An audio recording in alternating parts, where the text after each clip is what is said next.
Ya, kadang-kadang kita juga lupa nih pas Rahmat ngajakin bis, oh iya, saya pikir ini juga PR juga nih. Iya. Jangan lelah untuk mencari investor. Ya, jangan lelah, jangan bosan cari linknya kemana-mana gitu ya. Cuma memang masalahnya BUMD di kita belum teruji sih ya. Yang ngelola yang sekarang aja masih belum ini.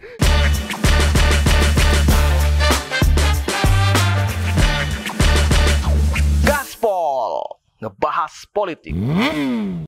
Assalamualaikum, jumpa lagi bersama saya di segmen Gaspol. Dan saya hari ini bersama dengan Pak Gembong. Pak, apa kabar Pak? Alhamdulillah, baik Kang Rahmat. Sehat? Alhamdulillah Pak, sehat Pak. Makasih Pak udah ngeluangin waktunya Pak untuk Banten Raya nih. Bisa ngobrol-ngobrol Pak. Pak, saya ingin tanyakan tentang Banten International Stadium. Iya. Ini kan peninggalan gubernur dan wakil gubernur sebelumnya nih, Pak Wahidin Halim dan Pak Andika Jurumi. Nah sekarang kan sudah dipindah pengelolaannya dari Dinas Perkim ke PU ya Pak ya? Iya. Nah yang menjadi pertanyaan dan persoalan adalah ini biaya perawatan Banten International Stadium ini ternyata cukup signifikan ya. Sementara saat ini belum juga ada pihak ketiga yang mau mengelola atau bekerja sama dengan Pemprov Banten gitu. Kalau Komisi 4 sendiri menanggapinya seperti apa tuh Pak? Ya, memang bis ini satu sisi menunjukkan Provinsi Banten ini istilahnya mandiri lah ketika kita bisa membangun stadion berskala internasional begitu ya. Cuma memang yang tidak terfikirkan secara detailnya adalah siapa yang akan mengelola begitu ya. Karena yang namanya stadion berstandar internasional, saya yakin pasti biaya pemeliharaan cukup tinggi, besar, begitu ya, cukup tinggi. Sehingga memang harus betul-betul dikelola oleh pihak ketiga yang profesional, begitu, yang juga bisa menghasilkan profit ya buat mereka, sehingga mereka bisa mengelola stadion ini dengan maksimal. Gitu. Nah, ternyata untuk mendapatkan pihak ketiga yang profesional untuk mengelola stadion itu memang sesuatu hal yang tidak mudah, gitu ya. Apalagi kita di Banten ini belum memiliki tingkat kecintaan terutama sepak bola gitu ya, seperti di Bandung, seperti di Jawa Timur, di Surabaya, Malang gitu ya. Di kita memang adalah skop Persita atau Persikota atau Cilegon, cuma memang antusiasnya itu tidak seperti daerah-daerah yang tadi saya sebutkan gitu ya. Sehingga memang kita ini ya memahami sih saya tingkat kesulitannya Pemprov untuk mendapatkan itu. Memang nih harusnya kalau bisa yang skalanya juga yang agak nasional begitu ya. Waktu itu kan pernah kita dengar siapa Rans ya. Sempat ada komunikasi itu ya dengan Pak WH kalau tidak salah. Di akhir mau habis masa jabatannya. Nah, betul. Nah, itu saya tadi berharap mudah-mudahan jadi gitu kan. Nah, saya pikir kalau Rans yang masuk kan dengan pendanaan yang cukup besar, saya pikir luar biasa gitu kan. Nah, tapi ternyata hasil negosiasinya mungkin nggak tahu saya juga gimana gitu ya. Mentok ya Pak ya, jadi batal ya Pak ya. Akhirnya, aduh sayang amat gitu ya. Padahal kita berharap waktu itu. Iya betul. Dan kan kita tahu juga Rans waktu itu sempat mendatangkan beberapa artis dan ya. toko-toko yang konsen di sepak bola ya. Betul. Itu kan luar biasa. Ya. Nah, sehingga memang ini jadi PR ya. Ya. PR-nya Pemprov ke Banten. depan ya. Ini betul-betul harus bisa mencari pihak ketiga yang profesional yang mampu mengelola ini. Saya melihat begini, ke depan bis ini kalau memang betul-betul dikelola oleh pihak ketiga ini akan memberikan suasana yang baik juga tuh, kita bisa menghidupkan di situ. Kan selama ini kita kalau bicara Serang gitu kan ramenya sekitar alun-alun, stadion gitu ya. Padahal kan di sana masih wilayah Kota Serang juga. Kota Serang juga, betul. Curug Pak, masuk kecamatan Curug ya, masuk ke Curugnya. Nah, itu juga bisa menjadi istilahnya destinasi baru betul. Supaya tidak numpuk di wilayah itu, kita agak geser ke wilayah selatan sedikit gitu ya. Dan itu kan dari sisi lokasinya masih banyak yang kosong segala macam.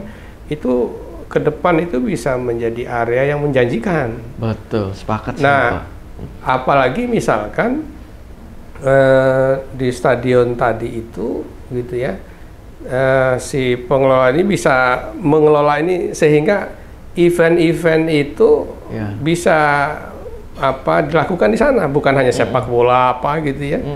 Saya pikir itu menjanjikan. Nah, sekali lagi memang ini tugas Pemprov, karena kalau sampai nggak dapat itu pihak ketiga, waduh, bebannya lumayan tuh ke APBD kita. Kalau nggak salah per bulan 600 juta kalau nggak salah. Iya, sekitar segitu. Kalau memang ingin memastikan semua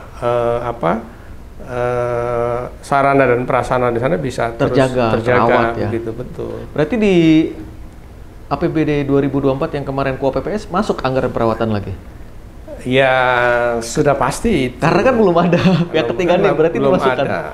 Ya mau tidak mau, walaupun memang kan itu juga masih ada sarana prasarana yang belum selesai. Oke. Jadi sekitar stadion kita tahu kan masih banyak yang, kalau di dalam stadionnya udah oke lah. Udah oke. Cuma area sekitarnya di luarnya ya Pak. Dan itu juga mungkin yang menjadi kenapa investor berpikir ulang. Bisa jadi feeling saya. Ya belum. Betul. Mungkin, ya. Kan mereka juga berpikir ketika mereka mau mengelola wilayah itu, area itu, misalkan kalau memang daya dukungnya belum siap semua, kan mereka berpikir. Berarti fasilitas penunjang ya Pak ya? Kayak lahan parkirnya di luarnya itu ya? Betul, itu juga harus diselesaikan itu. Nah, cuma memang kan tahun kemarin saja di skip ya, artinya tidak dilaksanakan karena memang masih banyak program-program prioritas yang harus didahulukan gitu. Iya benar. Itu. Pak, tadi Bapak bicara menjadi PR Pemprov. Berarti menjadi PR-nya gubernur baru gitu Pak? Ya, kira-kira begitu. Gubernurnya dari PKS Pak? Mohon doanya. Amin. Kan salah satu calon ini. Ya emang ini menjadi pekerjaan rumah, nggak bisa juga kita tinggal diam ya Pak ya. Karena sudah terlanjur dibangun dan tidak main-main loh. Kita dapat anggarannya pinjem lagi kan. Berarti kan kalau bisa kan pinjam itu harus menguntungkan kan begitu. Pola pikir masyarakat kan gitu. Kita pinjam ke bank itu harus menguntungkan. Nah sekarang sudah terbangun dan kira-kira OPD ini punya langkah dan terobosan nggak sih untuk nyari menggait itu Pak? Yang sudah disampaikan ke Komisi 4 tuh belum ada Pak? Sampai sekarang sih belum ngasih progres mau gimana gitu. Jadi saya pikir karena ini kan untuk menarik investor ini kan bukan menjadi tanggung jawab OPD saya pikir ini jadi harus tanggung jawab pimpinan daerah. Oke, pimpinan daerah juga punya kewenangan ya. Pimpinan daerahnya harus inovatif, kreatif, mencari investor-investor yang mau menjadikan misalkan Stadion Banten sebagai home base-nya gitu. Kemudian dia bisa kelola, misalnya dibuat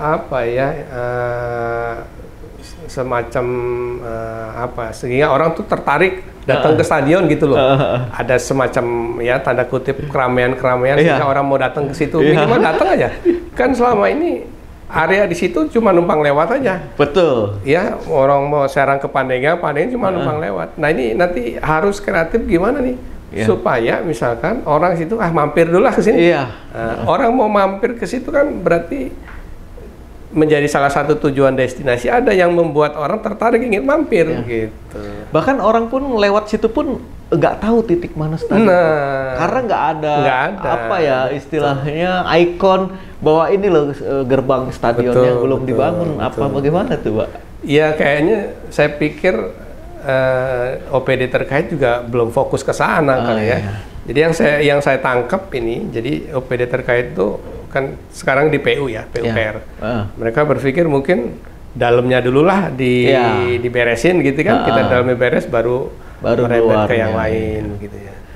Nah, tahun depan ini udah masuk tahun politik, berarti bisa menjadi dagangannya calon nggak nih Pak BIS ini Pak?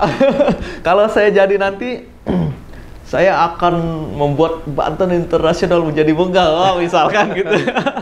Ya, bisa-bisa saja dan sah-sah saja begitu kan.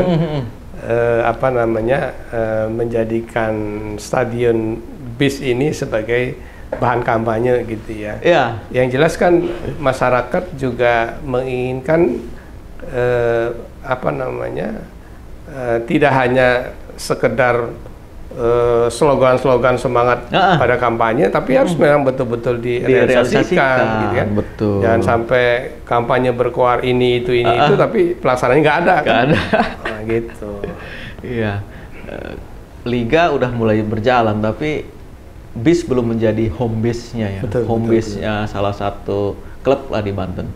Berarti selain juga membangun infrastrukturnya, harus juga ini nggak sih Pak, ditunjang juga tim atau klubnya nih. Di Banten nggak punya klub kebanggaan loh Pak. Tadi menumbuhkan semangat cinta olahraga itu kayaknya. Jadi memang kalau kita punya klub sepak bola yang mapan, kemudian juga bisa mempengaruhi emosi massa segala macam, saya pikir akan sangat-sangat ramai ya.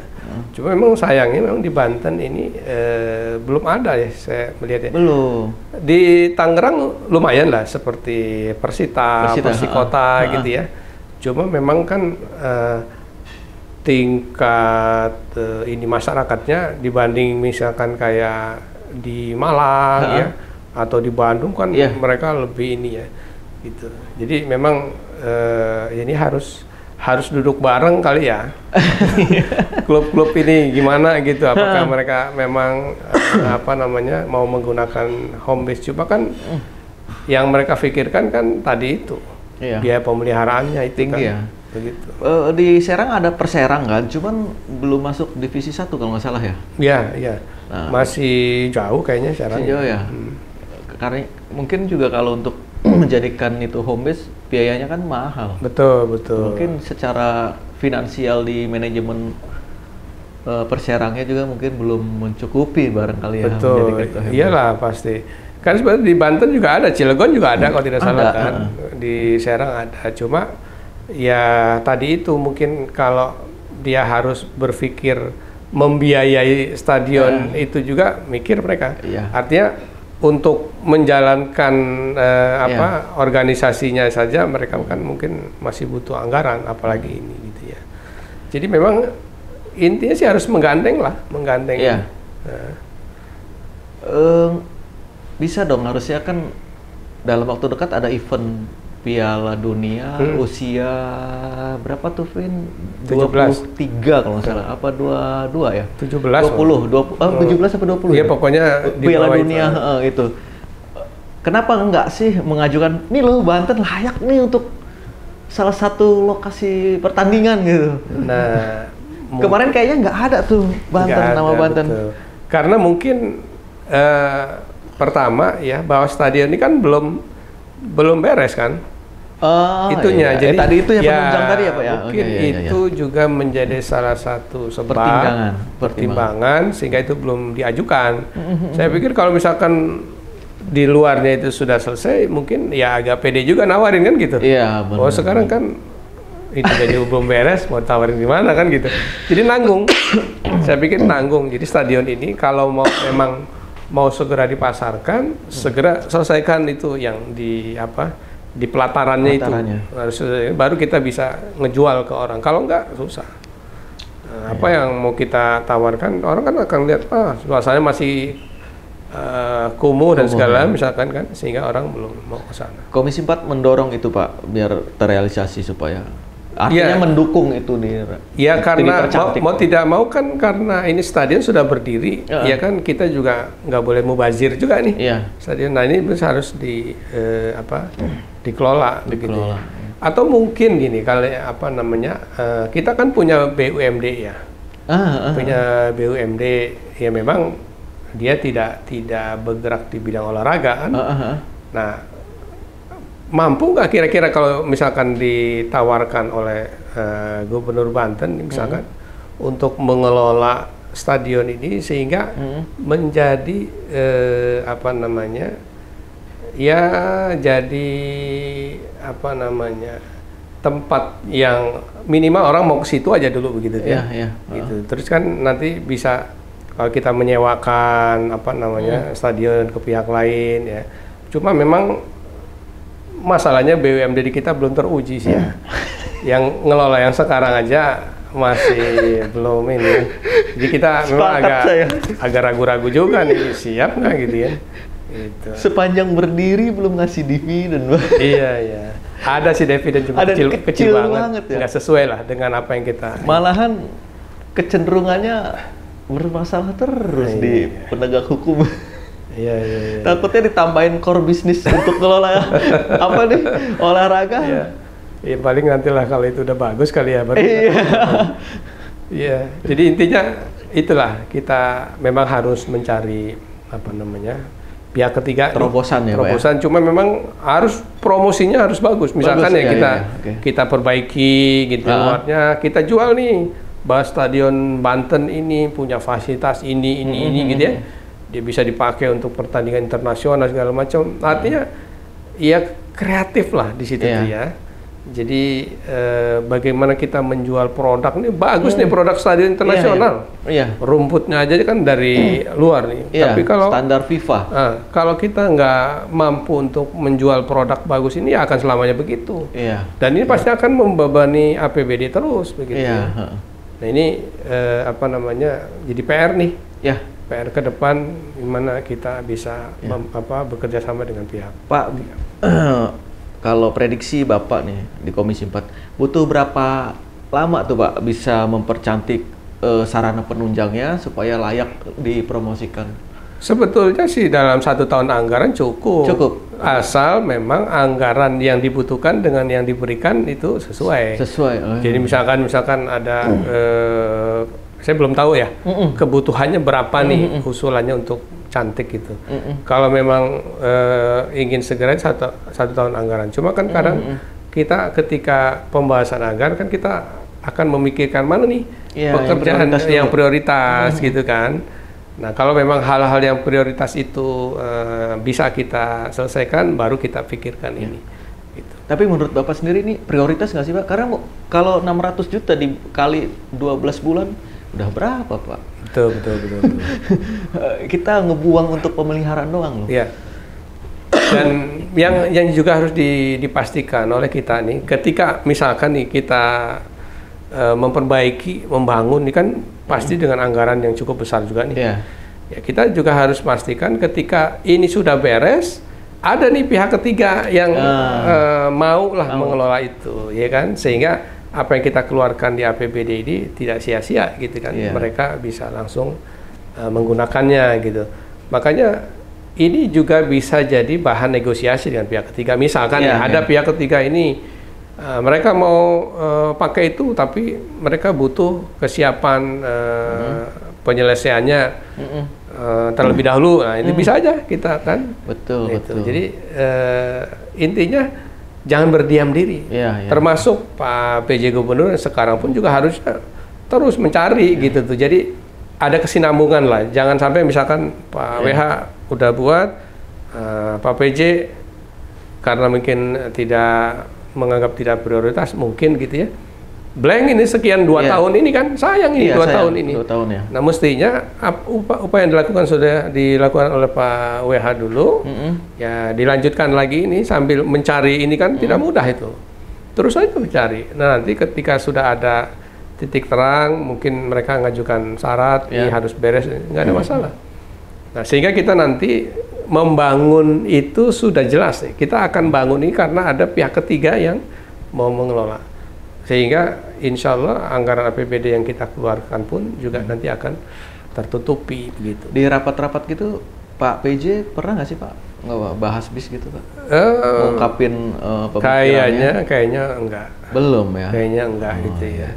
Sehingga ya kadang-kadang kita juga lupa nih pas Rahmat ngajakin bis, oh iya saya pikir ini juga PR juga nih. Ya kadang-kadang kita sebagai anggota dewan juga nggak menganggap aset gitu. Itu aset penting. Dan di Banten ini ternyata memang banyak aset-aset yang kita sudah bangun tapi belum kita manfaatkan.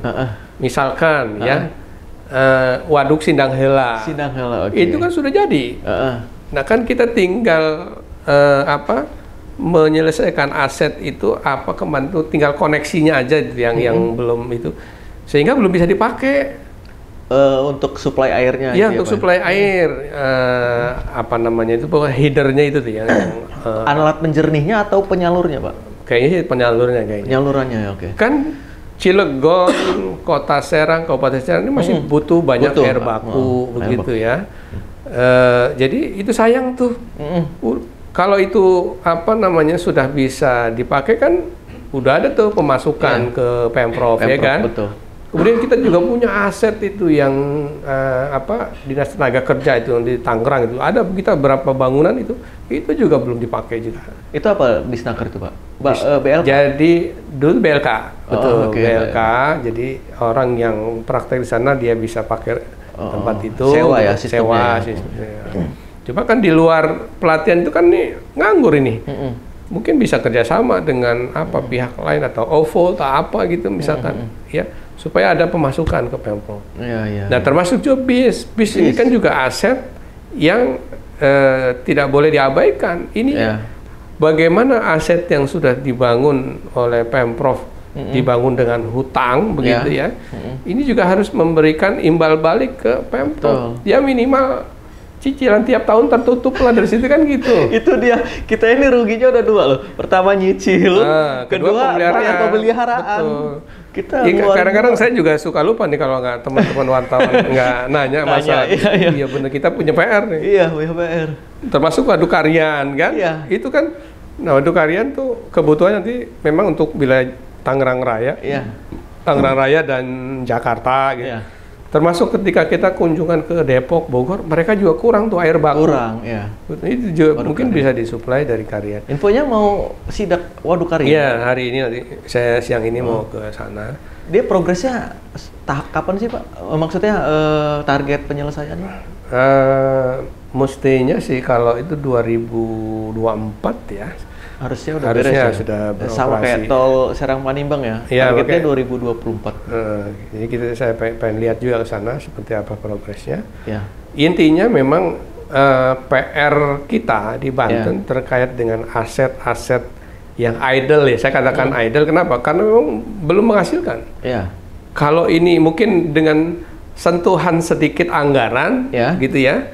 Mungkin ini sudah bisa menghasilkan. Nah ini juga menjadi PR-nya di sisi pendapatan karena kita juga ini harus kreatif nih di sisi pendapatan.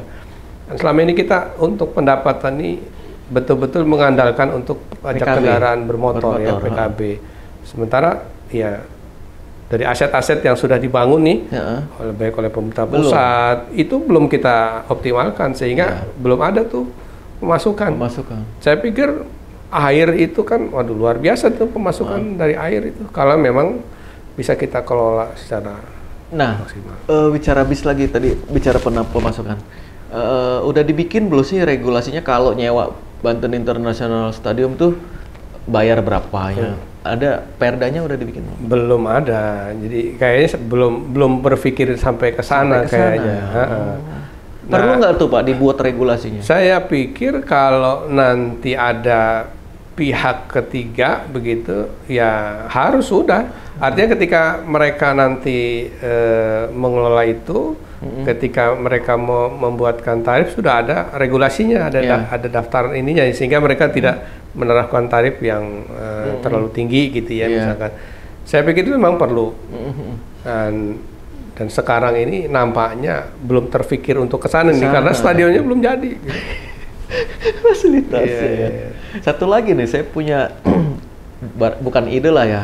Misalkan nih terobosan, bisa nggak Pak kalau dipakai event kayak musik gitu, di stadion gitu? Bisa, sangat bisa. Makanya tadi itu yang saya sampaikan di awal, bahwa pengelola ini ya harus profesional, ya kan? Harus profesional. Dia harus berpikir bagaimana ketika dia menggunakan stadion itu, dia bisa memberikan profitnya ke Pemprov. Dia juga bisa untuk maintenance-nya dia. Ya otomatis dia harus kreatif mencari apa nih event-event yang kira-kira bisa menghasilkan itu, ya. Selain mungkin untuk kompetisi sepak bola misalkan, ya bisa dipakai untuk disewakan untuk event-event kegiatan lain ya, besar, hanya musik ya. Iya, macam-macam, silakan. Iya. Ya, jadi Pemprov sudah punya sarana ini, silakan. Yang penting yang menggunakan sarana ini dia bisa bertanggung jawab dalam penggunaannya, dan tentunya juga ya untuk pemeliharanya juga mungkin perlu dimaksimalkan ya.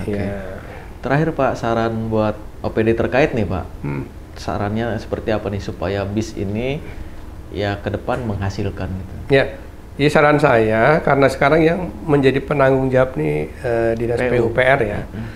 Jadi yang pertama menurut saya memang harus ada upaya untuk menyelesaikan dahulu nih sisa-sisa yang yang perlu diselesaikan gitu ya.